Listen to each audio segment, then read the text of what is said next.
Okay, mayong mudto na usab kanatong tanan Luzon, Visayas, Mindanao.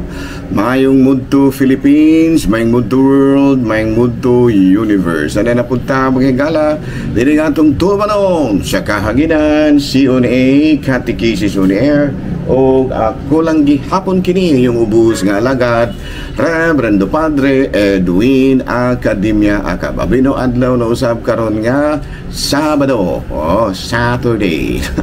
Pizza utso na kini mga higala sa bulan sa unsa matarong bulana, Nobyembre. Unsa matarong adlaw, Sabado. Unsa mang pitsaha, Pizza utso.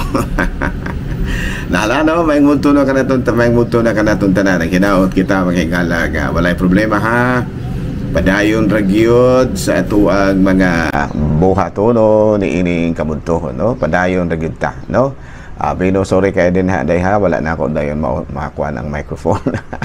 Wala din ako maon ang microphone mo na ngani action ug kusog ug balik. Sorry kay Inday P, Inday Camille, ano kay usahay may problema man sila mahigala kay usahay malibdan ako on ang akong microphone sa kini nga ato ang camera no usahay kini ba kini siya no banda nga makalitan usahay man mo reklamo po din sa ang ato ang kanang IT no information technology yeah.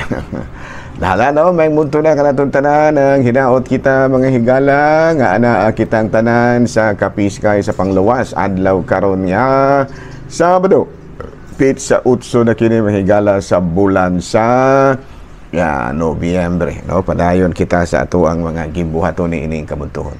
Abi no mahigala no ato di nga timbayaon usab og maayong mudto ang atong talahurong obispo Bishop Julito B. Cortez ang ato ang mga kadaguan no ang ato karon nga kini ang ato karon nga Vicar General no si Monsignor Christian Durango akong gawiks no o gingamon usab ang ato mga Episcopal Vicars no mga Episcopal Vicars no sila si kisama mga episkop diri sa North District si kini kasi atong Episcopal Vicar diri sa North District si Monsignor Bohol yan dito sa South District si Monsignor Marino Ibo o nya dito sa Siquijor si Monsignor Larry Katubig ay may mudto nyor mga monsignoray mga higala no Nalano, ako na yung classmate. Ay, di ginakalimtan ako mga classmates, mga higala, no? Si Padre Obing Masyon, si Father Dami Ramis, o gingamanusab si Father Tenten. Ay, na, isa yan. Nalano, may munto na. Ari na kita, mga higala, sa atuang nga, sa may atong sunod. Ang atong sunod, ang atong CBCP News, Balitang Simbahan, ni ining kamuntuhon. Bueno mahigala ni subay sa nagpakitabo karon nga dagko kay issue higaling flood control projects nanawagan karon si Cardinal Pablo Virgilio David alang sa mga nahangtungdan na maghinulsol na no ang kuno ng ilang mga sala dili na lang magsige og panalipod sa ilang kaugalingon maghinulsol na lang sa atong mga ilang mga sala ug iuli ang inyong mga nakawat ang inyong mga nahipos nga kwarta gikan sa maong mga kahiwian no mga kontraktor pod no iuli ang inyong nakuha aron mabalik kamo sa Ginoo no mo nay panawagan karon ni Cardinal Pablo Virgilio David unya ang atong talahorong Santo Papa sa Vatican News na nanawagan karon sa mga seminarians nga matud pa niya dito sa Lima, Peru no si piety without doctrine is dangerous. Yan no kana bitang Diyos nun kay ikaw unya wala na ka nagsubay sa paglaod sa pagtulunan sa simbahan delikado kayo mahimo kang kulto. Ay ngano man Diyos nun magkakayo sahay maghimo-himo na man lamang Hinuong kag imuha. So man nga niingon ang talahorong Santo Papa kinahanglan nga dili gyud kita mo kanang gitawag na dili ginato isalikway ang atong pagtuo sa Dios ang ato abang piety ba dili gyud nga maghimo-himo na lang kag imo kinahanglan nga piety should always be in consonance with the doctrine of the church ana mo nay panawagan karon sa ato ang talahuron nga Santo Papa ana arita manghigala sa atong Saint of the Day aboy na ang atong Saint of the Day karon Pizza utso sa bulan sa Nobyembre, bisag way nangutana, no, matud pa ni atong kaubas trabaho mahigala, no, atong kabaro si Jones Manaban ang atong oras bisag way nangutana. Karon ang ato ang santo dili pa noon sa hingpit na santo, si Blessed John Duns Scotus, no, sa Scotland, no. Gitawag ni siyang Scotus kay Scotlander man siya, no, niya membro kini siya sa OFM, sa manang OFM, Orders of Friars Minor, na influenced by Aquinas as total, he depended the teachings about Immaculate Conception. Mugin ni siya na mga may laki ba mahigala ba nga ilag yung digidipinsahan ang pagtulunan sa Mama Mary gipanamkon nga walay buling sa sala, no. Nga si Pope Pius IX solemnly defined the doctrine of the Immaculate Conception on May in 1854. Unya kini si Blessed John Duns Scotus, or gitawag kini siya og subtle doctor, na beatified siya ni adtong 1993, no. So karong adlaw mahigala ang ato ang santo karon, walay lain kung dili si Blessed John Duns Scotus. Okay. Nahala, no, padayon ta sa ato ang mga buhatonen. Bino ari na ta manghigala sa ato ang medyo gadali ta manghigala, no. Kung baling daghanan akong schedule no adlaw. Pagkarahan ng schedule gaaslay. Bino ari na ta sa ato ang topic karon, sa ato ang nasulat ba sa Biblia nga December 25 gyud na tawo si Kristo? Tubag niya na, wala. Wala, pero ato kanang mabasa sa mga tradisyon nga gitudlo kanato sa mga apostoles, no? Naana sa tradisyon kay tulo man lagi kag tinubdan ang ato ang pagtulo ng Katoliko, no? Scriptures, of course, Biblia, tradition ug magisterium. Kining scriptures mo na ang Biblia. Nya kining tradition mao kini ang unang gitudlo, no, sa mga apostoles, sa mga early Christians. Muna ilaha, no, muna niingon gani kini si San Pablo sa ikaduhang sulat ni San Pablo ngadto sa taga Thessalonians chapter 2 verse 15. So then, brothers and sisters, no, stand firm and hold on to the tradition that you were taught by us, either by our spoken word or by letter. O sabi ni siya ni si San Pablo niingon nga mga igsuon, no, barugi o batuni ang mga tradisyon nga among gitudlo kaninyo, pinaagi ba sa pulong o sa sulat. No, mo ni giingon ng mga tradisyon kay ngano man gitugot na baya ni sa una, kito na baya giingon kun unsay inyong itugot dinhi sa yuta, itugot usab dito sa langit. Ang uban lang dili gyud mo tuoan ang giingon nga kun unsay itugot dinhi sa yuta, itugot po dito sa langit, kay magbuot-buot mo na siya piety without doctrine. Ana sila kita kinahanglan tin doctrine. Okay ra na sang dahiran na sila gud ug dili sila mo tuo. Abi no, karong sa amang gyud magsugod manghigala kining Christmas celebration. Christmas celebration started during the time of Emperor Constantine on the 4th century, no, sa diha nga ang Christianity nahimong official religion of the Roman Empire, no. Yang anong mga nakahuna-huna man ni si kuan ana, si kining Haring Constantino, aron nga iyahang aron iyang mapakigbatukan ang pagan festival nga Saturnalia, no. Kana bitang doon na manggoy kuan ba, doon na manggoy ang during the time ang kining ang Roma nahimo na nga kuan, nahimo ng Kristiyanos, pero nagpadayon ang ilahang mga kanang mga kapistahan. Unya dili na malagi musugot ana si kuan mga kapistahan ba nila nga iya sa mga pagano. Dili man lagi gusto na ana si Haring Constantino muna nga imbis mo sa ulog sila sa kapistahan sa ilahang Diyos sa una pa ba nga mao si Saturnalia, no, iyang giilisan ang adlaw. Imbis nga muna siya ang adlaw alang kang Saturnalia, gihimo niya nga adlaw sa pagkatao sa Ginoo. Doon na po siya mga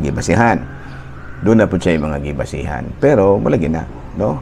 Ang pagdeklara ni ana mausi, ang nagdeklara gyud ni ana mao si Emperor Constantino. Pero nasantos ba yun siya? Nasantos na po ni siya, no? O niya, in order, kanabitang, kini kung Saturnalia, muna siya ang kining unconquered son. Giatbangan ni Emperor Constantino ang maong kapistahan. Ang tod nga nawala. No, iya, giatbangan yun. O niya, sa Julian calendar, sa 4 BC, no, Julian calendar pa kay nahimo ang Julian calendar 4th BC man giilisan kini sa Gregorian calendar. Mo na nga kana na nabutang na dayon kining gitawag na tuog December 25. Oh, klaro? No, sa nahimo ni siyang December 35, no? 336 AD. Unya gi-adapt kini ni Pope Julius I, the 35th Pope, dito na magsugod ang opisyal nga pag-ila. No, sa to pa, no? Kini ha, kining kining atong klarohon ni ha, ang nagdeklara gid ani nga primero, no, si Emperor Constantine. Ngano man, tungod kay si Emperor Constantine mauman ang kining emperador sa Roma nga mao'y unang nahimong Kristiyanos. Taas kining kasaysayan ani. Unya sa diha nga nahimo ng Kristiyanos, doon na pamanggihapoy nagpista sa mga pista nga dili Kristiyanos. Kining Invictus or ang conquered son nga ilang gipahinungod kang Saturnalia, muna nga giatbangan kini ni Emperador Constantino ug usa ka kapistahan nga Kristiyano. Usa man ning kapistahan na ang pagkatao ni Kristo. No? Unya pag-abot sa kining Julian calendar, Julius ang naghimo aning Julian calendar si Julius Caesar ba? Ano? Si Julius Caesar. So gihimo kini nga naginigawas na kining gitawag og kining Julian calendar sa 4th BC. No, unya matud pa sa 36 AD gideklara kini nga usa ka 336 AD usa na kakapistahan didto sa Roma. Sa Roma pa pod. No? Panahon pa ni Haring Constantino. Pag-abot ni Pope Julius I, ang ika-35 nga Santo Papa, iyan ang gideklara nga sa tibuok kalibutan ang Katolikong simbahan muilang ang Kristyanismo muila na sa adlaw nga Pitsa 25. So kung mangutana ka naa ba sa Biblia? Wala. Pero usa na katradisyon nga nagsugod pa sa panahon nila ni Emperor Constantino. Dili kita malimot nga dunay mabasa sa Biblia, nalimot lang kung asa to dapit. Matud pa kung unsay itugot dinhi sa yuta, itugot usab dito sa langit. Unya matud pa ni San Pablo ato yung tahuron ang mga mga tradisyon. Kaya matud pa niya sa ikaduhang sulat ni San Pablo nga taga Tesalonica kapitulo 2 verso 15, busa mga igsuon barugi ug batunin ninyo ang mga tradisyon nga among gitudlo kaninyo bisan pa sa pulong o sa sulat. No? Sila mismo nagsultian na ayaw po ninyo pang usba. Ang mga lahing relihiyon wala sila ni kay di man gud sila gud in town kanang original members kuan ra man sila kanang nidugap naghimo-himo ra pud silang ila. Pero kini mga founder nila, mga original members ta mga Katoliko na sila kay mo ba na primero gyud nga religion nga pangalan ano. Pasag dirang dili sila manuo kay kita December 25 man gyud kita. Pero wala jud na ingong sa Biblia, pero nausa na sa aton mga tradisyon nga gisunod. Okay, klaro. Hala padayon ta. O niya kining kanusa man magsugod, no, ang mga Kristiyanos naghimo na sa ilahang pagpanguros. Ayan.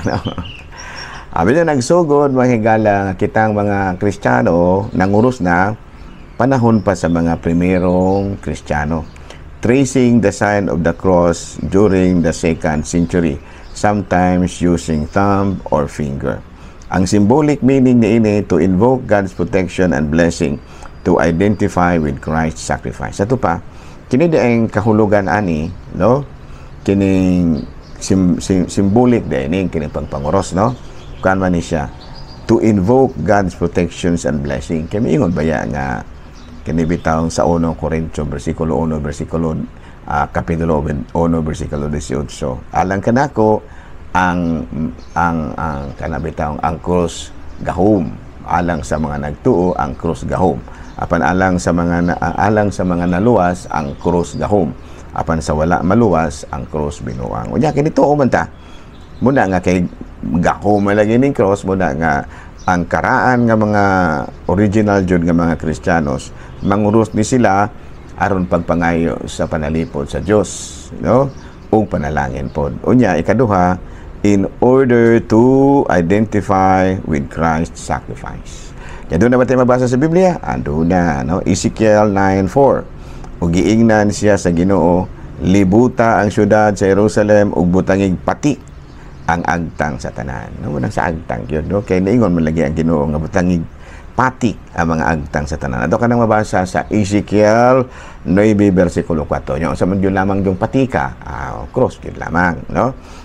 Sa Revelations chapter 7 verse 3, miingon siya, ayaw hilabti ang yuta ug ang dagat ug ang kakahuyan hangtod nga ang mga sulugoon sa akong Dios kapatikan sa iyang mga ngalan, no? Kapatikan mo na, no, sa ngalan sa Amahan, sa Anak, Espiritu Santo mo na Santissima Trinidad lagi, wala, no?